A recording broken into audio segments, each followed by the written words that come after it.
p equal to 2 power of 5 3 power of 10 5 square, q equal to 2 power of 5 3 power of 7 7 power of 1, then hcf of p comma q, p comma q ల యొక్క గాసాబా.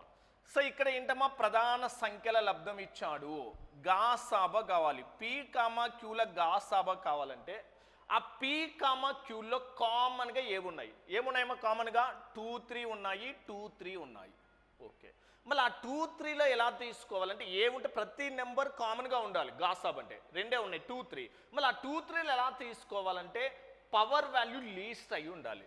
అంటే అప్పుడు ఏమవుతుందమ్మా 2 power of 5 2 power of 5 ఇంకా ఉండేదే 2 power of 5.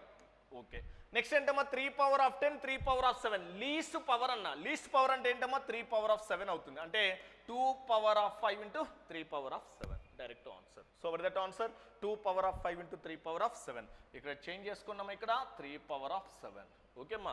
So ప్రధాన సంఖ్య లబ్ధం ఇచ్చి గాసాబా అడిగితే ప్రతి దాంట్లో కామన్ ఫ్యాక్టర్గా ఉండాలి. కామన్ ఫ్యాక్టర్స్ ఏమున్నామా 2 3 ఉన్నాయి. బట్ వాటి యొక్క ఘాతాంకాలు ఎలా ఉండాలి? లీస్ట్గా ఉండేది మనం క్యారింగ్ చేసుకుంటున్నాం. ఓకేమ్మా. అదే ఎల్సిఎం అయితే ఎలా ఉంటుంది? మనకి కామన్ ఫ్యాక్టర్ సింగిల్గా ఏవి ఉంటే కూడా వాటిని మల్టిప్లై చేస్తాం. కానీ ఘాతాంకం ఎలా ఉండాలా? హైయెస్ట్ ఘాతాంకం ఉండేది మనం ఫైండ్ అవుట్ చేసుకుంటాం ఎల్సిఎంలో. కానీ ఇక్కడ అడిగింది ఏంటమ్మా? గాసాబా. ఓకేమ్మా.